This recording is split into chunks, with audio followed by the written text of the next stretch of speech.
Assalamualaikum warahmatullahi wabarakatuh. Alhamdulillahi rabbil alamin. Wa bihi nasta'inu ala umurid dunya waddin. Wassalatu wassalamu ala asyrafil mursalin Sayyidina Muhammadin wa ala alihi wa sahbihi ajma'in. Subhanaka la ilma lana illa ma 'allamtana innaka antal alimul hakim. La haula wa la quwata illa billahil aliyil azim. Kaum muslimin muslimat rahimakumullah. Dalam kitab Al-Jami'us Shaghir, di mana baginda Rasulullah sallallahu alaihi wasallam menyampaikan, itu ada 4, yaitu orang yang nanti akan mendapat rahmat dan syafaat pada hari akhirat. Qala Rasulullah sallallahu alaihi wasallam, wa arba'un man kunna fihi nasarallahu alaihi rahmatuhu wa adkhalul jannata. Barang siapa ya yang ini orang akan nanti, yang 4 golongan ini akan mendapat balasan kebaikan oleh Allah pada hari akhirat. Jadi mudah-mudahan kita ini bapak-bapak dan ibu-ibu akan mendapat balasan kebaikan daripada Allah Subhanahu wa taala. Jadi kebaikan itu bapak-bapak bukan dari orang kaya dan bukan orang pejabat, tapi itu dari hati aja, dari hati ya tergantungnya. Itu siapa? Yaitu man awa miskinan. Orang yang suka melindungi dan memberi bantuan orang miskin. Nah ini bapak-bapak dan saudara-saudara dan ibu-ibu yang saya muliakan, kalau kita ingin yang kita berikan ini lebih besar nilainya di sisi Allah adalah kepada orang miskin.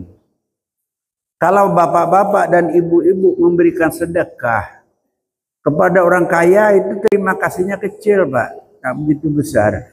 Tapi kalau kita berikan kepada orang miskin, walaupun sedikit itu besar terima kasihnya. Saya dulu Pak pernah ada kawan saya memberikan uang dengan saya 1 juta rupiah. Jadi tolong Pak Haji belikan uang ini kepada orang-orang yang fakir miskin sebanyak 10 orang. Itu uangnya syarat 1 juta uangnya katanya saya bawa dari Pekanbaru. Alhamdulillah saya bilang. Dan saya catatlah nama yang miskin-miskin itu sebanyak 10 orang. Di antara yang 10 itu bapak-bapak dan ibu-ibu, ini kebetulan dekat Hari Raya Haji. Dekat Hari Raya Haji ini Pak. Tak berapa hari lagi Hari Raya Haji. Mungkin sekitar 2 hari lagi Hari Raya Haji. Jadi saya berikan uang ini kiriman orang kepada ibu, yaitu uang 100.000. Terimalah Bu. Dia nerima ini Pak menangis ya. Kenapa? Karena uang 100.000 itu menurut pandangnya besar sekali Pak. Bapak berikan kepada fakir miskin uang 100.000 itu besar nilainya Pak. Menangis dia. Tapi kalau Bapak berikan kepada orang kaya, orang berduit, ya mungkin terima kasih juga. Tapi tak ada artinya juga dia. Kalau berikan ialah tidak undak apa-apa. Mungkin duit lebih banyak dari itu lagi. Jadi oleh karena itu kalau Bapak dan Ibu mau bersedekah yang dirasakan banyak oleh yang menerima, berikanlah kepada fakir miskin. Walaupun 5.000 Pak. Walaupun 5.000 kita berikan kepada dia. Dia mengucapkan ajarakallahu fima ataita wa baraka fima bakaita. Diberikan oleh engkau oleh Allah pahala apa yang kau berikan kepada aku, dan mudah-mudahan harta kau yang tertinggal itu diberi berkat oleh Allah. Ini didoakannya bapak-bapak dan ibu-ibu. Tapi kalau kita bersedekah itu kita pilih-pilihlah. Jadi cari-cari orang miskin. Kenapa bapak dan saudara-saudara, Nabi Muhammad sallallahu alaihi wasallam wa yuhibbul fuqara wal masakin wa yajlisu ma'hum. Nabi Muhammad sallallahu alaihi wasallam itu yuhibbul fuqara wal masakin. Dia sayang, dia senang, dia cinta kepada orang fakir miskin. Wa yajlisu ma'hum, dan suka Nabi itu duduk bersama-sama orang fakir miskin. Walaupun Nabi Muhammad itu orang sedunia ini Pak, Sedunia ini bukan satu negeri, bukan satu RT, bukan satu RW, dunia ini yang paling mulia dia satu-satunya, Pak. Karena dia itu rahmatan lil alamin, memberikan rahmat bagi sekian alam. Mulai dari manusia sampai binatang juga mendapat rahmat dan kehadiran beliau sallallahu alaihi wasallam. Apalagi kekayaan kelebihan Rasulullah, tidak ada lagi yang melawannya. Tapi dia lebih senang duduk wa yajlisu ma'hum, duduk bersama-sama orang fakir miskin. Walaupun dia besar kaya, dia Pak bangga, dia tidak ada kebanggaan bagi dia. Dia masih sayang kepada fakir miskin. Berbeda dengan kita ini. Kita ini Pak, kalau umpamanya mau ini duduk dengan orang yang kaya-kaya itu tak bisa Pak. Orang pejabat apalagi. Duduk dengan orang dekat pejabat tak bisa Pak. Ya. Tak bisa kan dihalau oleh orang lain, tak usah Pak. Ini dah ada orang dia duduk. Tapi Nabi tidak demikian, dia duduk bersama-sama, wa yajlisu ma'hum, duduk bersama-sama, wa yuhibbul fuqara, dia sayang, dia cinta kepada orang fakir miskin. Karena orang fakir miskin ini bapak-bapak dan ibu-ibu yang saya muliakan, di dalam satu riwayat, di saat Nabi Isra dan Mi'raj, Nabi masuk ke dalam surga. Di saat masuk dalam surga itu, penghuni surga itu dilihat oleh baginda Rasul adalah orang fakir miskin, Pak, bukan orang kaya, bukan pejabat. Bukan pejabat, Pak. Kenapa? Karena orang fakir miskin ini, Pak, dia tidak banyak cerita juga, Pak. Dia tidak banyak utang, Pak. Maka diberikan oleh Allah keringanan kepada orang fakir miskin. Jadi kita yang fakir miskin ini ada keuntungannya, Pak. Orang kaya juga ada keuntungannya.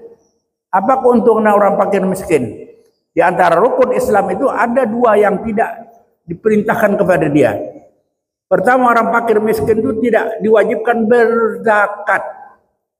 Bukan tidak boleh, Pak. Tidak wajib dia, karena tidak ada benda yang akan dizakatkan, tidak ada bendanya.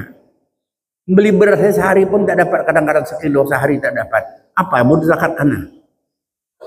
Yang kedua, mengenai masalah ibadah haji. Ibadah haji ini bagaimana? Dia mau pergi ibadah haji berapa banyak biaya yang dikeluarkan? Kadang-kadang beli makan aja satu hari bayar sulit. Jadi oleh karena itu kata Allah, kalau kau tidak menunaikan haji, tak apa-apa. Kalau kau tidak mengeluarkan zakat, tidak apa-apa. Karena tidak ada bendanya. Ini keuntungannya, Pak. Jadi oleh karena itu kalau kita memang susah, Pak, jangan bersedih hati. Nanti dibalas oleh Allah dengan apa yang terbaik untuk kita. Yang kedua, warahimad dhaif, orang menyayangi orang lemah. Lemah ini bapak-bapak dan saudara-saudara, ada lemah ekonominya, ada yang lemah anggota badannya.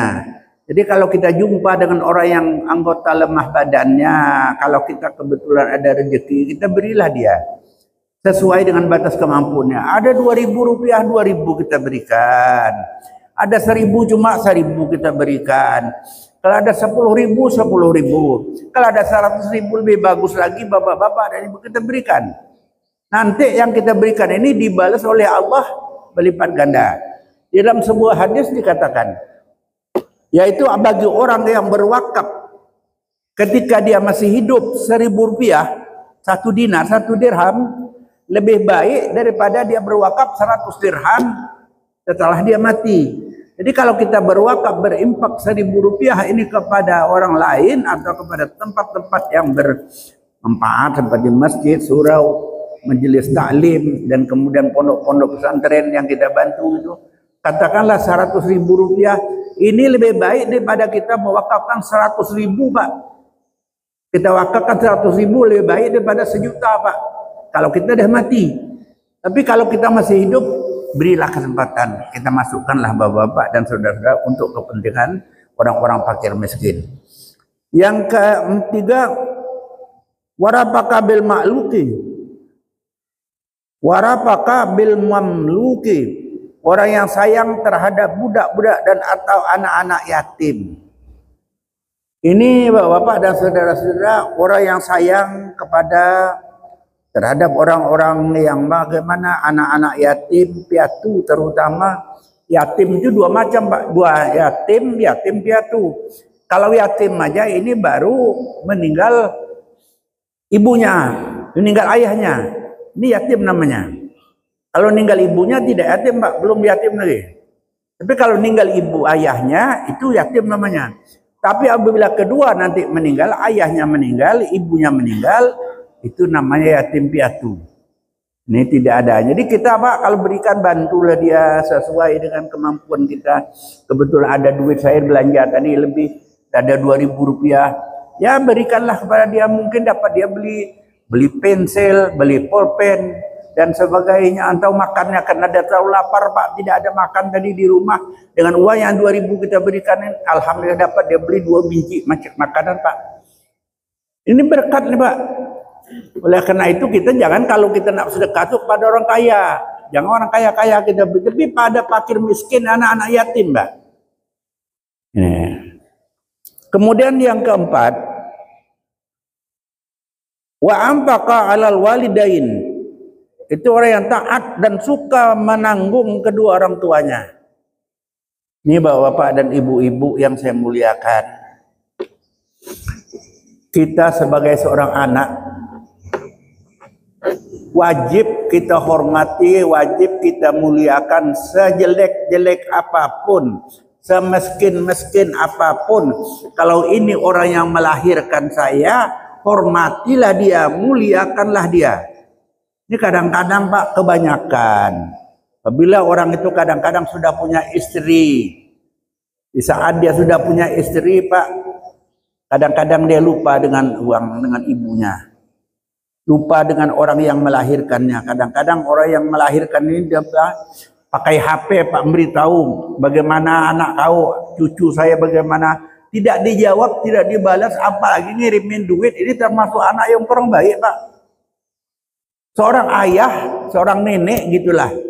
Nah, kita ini mungkin banyak udah yang nenek-nenek ini. Nah, banyak sudah kita nih yang banyak cucu-cucu. Kadang-kadang kita ngebel anak kita yang di jauh, ada yang di Batam, ada Jakarta dan sebagainya. Kadang kita bel bagaimana anak kau, cucu saya sehat, alhamdulillah. Kita bangga Pak. Tapi kadang-kadang ngebel ini tak dijawab oleh anak. Perasaan kita bagaimana sebagai orang tua Pak. Ini oleh karena itulah kita sebagai seorang anak kita muliakan orang tua kita. Di saat kita kecil Pak, baru lahir, kita tidak tahu bagaimana kasih sayang ibu kepada kita Pak. Tidak tahu kita, tapi kita bisa melihat kepada orang lain yang punya anak yang kecil. Kalau kita anak kita sudah nanti besar, bagaimana tanggung jawabnya?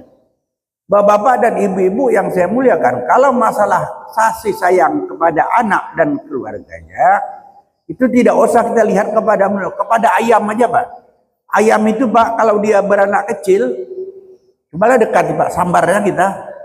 Dia jaga anak-anak, sayang betul dia kepada anaknya. Makhluk Allah yang binatang yang tidak punya akal ini Pak. Tapi dia sayang betul kepada anaknya nih. Apalagi kita yang manusia yang punya akal yang cukup ini. Tapi kadang-kadang kalau anak sudah dewasa, sudah besar, sudah punya keluarga, dan punya harta dan punya jabatan, dia kadang-kadang lupa dengan orang tuanya. Orang tuanya minta duit aja, ada pernah Pak saya dengar itu seorang anak yang punya kemampuan Pak, punya kemampuan di daerah kita ini Pak. Dia pernah cerita dengan saya minta duit dengan anak saya Pak Haji. Dia orang berduit, pokoknya termasuk golongan orang berduit Pak. Cuma 50.000 diberinya Pak, 50.000 diberi. Sampai sekarang saya tidak akan mau minta lagi. Terserah dia, kalau dia mengasih saya terima, kalaupun tidak saya tidak minta lagi. Masa kita punya duit, punya usaha, masa 50.000 cuma membeli orang tua kita. Mungkin orang tua kita mau beli beras, beli apa keinginannya, mungkin ibunya sakit di rumah dan sebagainya. Cuma 50.000, sampai kemana uang 50.000 itu? Cobalah sekali-kali diberikan 500.000, nih 500.000. Bahagia Bapak, bahagia orang tua. Bahagia orang tua Pak kepada anak-anaknya yang menghormati dan mengasihi sayangi kepadanya. Kita bapak-bapak ada kadang-kadang punya saudara, beberapa orang saudara yang katakanlah saudara-saudara ini punya usaha, ada yang pegawai, ada yang pengusaha dan sebagainya. Sementara orang tuanya katakanlah tidak begitu tergolong orang susah juga Pak. Cobalah kita usahakan, kita adik-beradik ini kumpul Pak. kumpul kita adik-adik ini, kita gaji bapak kita nih sebulan berapa, kau berapa, kau berapa, karena kau ini pengusaha, kau ini kasih, kau ini karena kau ini hanya pegawai gajinya tak begitu besar, kau sekian, diatur sehingga satu bulan ayah kita menerima gaji menerima gaji dari anak-anaknya yang cukup untuk makan mereka sebulan. Apa tidak bahagia orang tua, Pak? Ini kadang-kadang tidak mau tahu lalu dengan orang tua. Nah, ini termasuk anak yang tidak beruntung. Jadi kalau orang-orang yang berempat ini, bapak-bapak dan yang saya muliakan, baik melakukan baik terhadap kepada orang tuanya, maka Allah memberi rahmat dan ia dimasukkan ke dalam surga. Oleh karena itulah bapak-bapak, wabil walidaini ihsana, dan kepada kedua orang tua kau baik-baiklah. Ini memang kita dianjurkan, bukan aja kita, Allah menyuruh, Pak. Wabil walidaini ihsana, kepada kedua orang tua kita itu berbuat baiklah. Kita ini kan orang tua-tua semua, Pak. Bagaimana kita merasakan anak-anak kita ada di antara kita ini, Pak, yang punya anak tidak mau tahu dengan orang tuanya, Pak. Kadang-kadang orang tuanya minta dibentak-bentaknya, Pak. Kalau dia meminta adalah bapaknya bentak-bentak, tak ada. Begitu masih kasih sayang orang tua, tapi kadang-kadang anak ada yang mau dia membentak kepada bapaknya yang minta uang, katakanlah sekedar-sekedarnya. Dia lupa, Pak, bahwa inilah orang tua yang melahirkan saya. Tanpa ayah ini, tanpa ibu saya ini, saya tidak akan lahir ke dunia. Karena ayah dan ibu inilah saya maka lahir ke dunia. Oleh karena itu bekti apa yang harus saya berikan? Nah, ini bapak-bapak dan ibu-ibu. Oleh karena itu juga kita, kalau kita punya orang tua, mungkin kita ini sama aja. Sudah tidak punya ayah lagi, tidak punya ibu lagi, sudah meninggal semua, Pak. Jadi kita harus berbakti juga kepada mereka-mereka itu. Dengan apa bakti yang kita berikan? Tidak duit, Pak, diminta oleh orang tua. Tidak duit, waladun soleh yad'u lahu, anak yang saleh yang mendoakannya. Kita sudah salat, baik salat subuh, salat zuhur, salat asar, salat maghrib, salat isya, kita bacakan qul huwallah beberapa kali, kita kirimkan. Kemudian kita tambah lagi di saat kita salat tahajud di tengah malam. Kemudian saat kita salat isra nanti, kemudian di saat kita sudah salat duha, apa ya? Kita doakan lagi orang tua ini, Pak. Inilah orang tua yang paling beruntung, Pak. Walaupun anaknya susah, anaknya miskin, Pak. Tapi kalau anaknya ini berbakti kepada kedua orang tuanya akan bahagia, Pak. Jadi kalau kita ini bapak-bapak dan ibu-ibu menghormati dan menyayangi kepada orang tua kita yang sudah katakanlah tidak ada lagi, apalagi yang masih ada, kan percayalah hidup kita akan bahagia, Pak. Walaupun mungkin kita tidak senang, Pak, tidak tergolong orang kaya, Pak, tapi kehidupan kita adalah orang bahagia, Pak. Sebab kekayaan itu bapak-bapak, yang mana orang kaya itu menurut pandangan Islam, laisal ghina an kasaratil mal walakin ghina nafsi. Bukan dinamakan orang kaya, orang banyak harta, Pak. Punya rumah, punya ruko, punya kebun, punya segala-galanya. Bukan orang kaya, kata Nabi, bukan. Jadi orang mana yang kaya itu? Walakin nal ghina. Tetapi menurut ajaran Islam, orang kaya itu ghina nafsi, kaya diri, Pak. Walaupun dia hari ini ada duit, cuman katakanlah 50.000 ada duit. Pergi ke pasar belanja, beli ikan, beli ini dan sebagainya, beli sayur dan sebagainya, bawa balik. Alhamdulillah, kata Nabi, kata istri, abang dapat uang nih, beli bagas ini makanan kita untuk hari ini. Mudah-mudahan besok Allah akan memberikan rezeki yang lebih banyak untuk kita.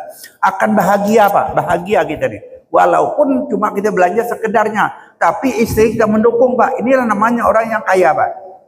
Sampai waktu zuhur, ayo kita sama-sama pergi ke Masjid Al-Huda, kita sembahyang.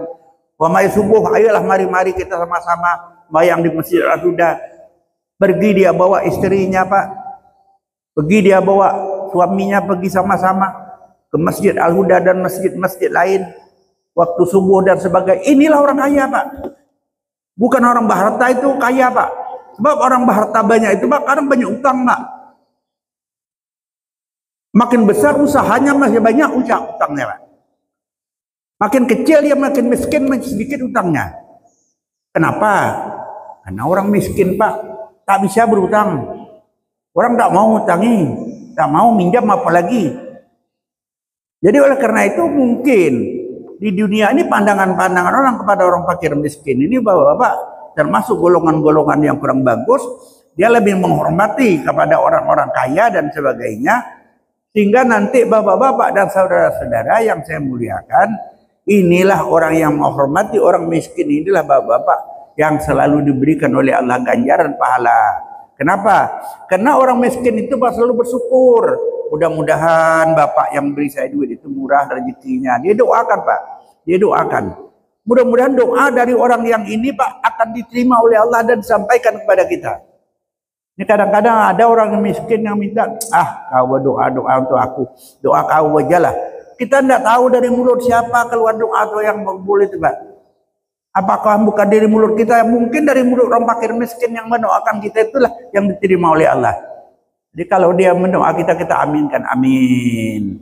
Allahumma amin. Artinya terima oleh Allah. Mudah-mudahan doa kau dikabulkan Allah kepada saya. Kita aminkan Pak. Ini kadang-kadang kebanyakan, kadang-kadang kalau kita memberi doa kepada mereka, kadang-kadang mereka itu, kau aja lah. Dosalah aku kau doakan. Kemudian akan diberikan oleh Allah kebahagiaan, dia orang ini masuk ke dalam surga.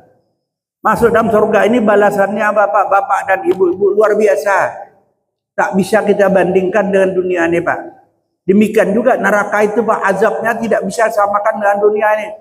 Kalau api Pak, api itu kalau ada di dunia ini kebakaran dan sebagainya, kita jauh dari dekat Pak. Kadang-kadang sampai 100 meter dari dekat, panas, bukan main panas. Kalau api neraka itu 1000 kali Pak lebih itu panasnya. Coba bayangkan. 1000 kali daripada api dunia ini panasnya. Itulah nanti tempat-tempat orang-orang yang tidak mensyukuri nikmat yang diberikan oleh Allah dan tidak membantu kepada kedua orang tuanya. Jadi oleh karena itulah bapak-bapak dan ibu-ibu yang saya muliakan, apakah kita diberikan oleh Allah ilmu, apakah diberikan harta dan sebagainya, kita syukurilah bapak-bapak dan saudara-saudara. Kemudian an Abi Sa'id wa Abi Hurairah radhiyallahu anhuma anna Rasulullah sallallahu alaihi wasallam qala idza dakhala ahlul jannati jannata yunadin munadin. Apabila seseorang itu nanti masuk ke dalam surga, kita ini nanti bapak-bapak mudah-mudahan kita masuk ke dalam surga. Di saat kita masuk ke dalam surga itu bapak-bapak, yaitu terdengarlah oleh kita itu suara yang memberikan atau pemberitahuan. Kita akan masuk ke dalam surga itu terdengar suara yang memberitahu kepada kita. Apa yang dikabarkan kepada kita? Annalakum tahyu fala tamutu abadan. Kalau kau sudah masuk ke dalam surga ini, kau hidup selama-lamanya dan tidak akan mati lagi Pak. Jadi kita dalam surga ini tidak ada mati lagi Pak. Hidup selama-lamanya. Kalau di surga itu enak Pak. Tak ada lagi yang tak enaknya. Malah binatang-binatang katakanlah seperti nyamuk, tikus dan sebagainya, tidak ada lagi, semua yang bersih Pak. Tidak perlu kita pakai pembantu lagi. Bersih di surga itu balasannya Pak. Yaitu orang yang masuk dalam surga tahyu fala tamutu abadan. Dia hidup dan tidak mati selama-lamanya. Kalau kita di dunia ini Pak, kadang-kadang tua belum lagi lahir di dalam perut ibu udah mati. Kadang kalau lahir ada juga yang umur 10 tahun, 20 tahun, 30 tahun, 40 tahun dan sampai 100 tahun. Tapi akhirnya juga mati Pak. Lah, dan tidak akan mati lagi buat selama-lamanya. Kalau kita mau mati, tidak mati selama-lama, kita masuklah ke dalam surga. Yang kedua, wa inna lakum tasehu fala taskamu abadan. Kau akan sehat selama-lama dan akan sakit-sakit lagi. Tidak pernah sakit macam di dunia. Ada sakit paru-paru, ada jantung, ada ini, ada itu, ada prostat dan sebagainya. Kalau di sana tidak ada lagi Pak. Dokter tidak ada sana Pak. Tak ada dokter lagi. Tak ada rumah sakit di sana.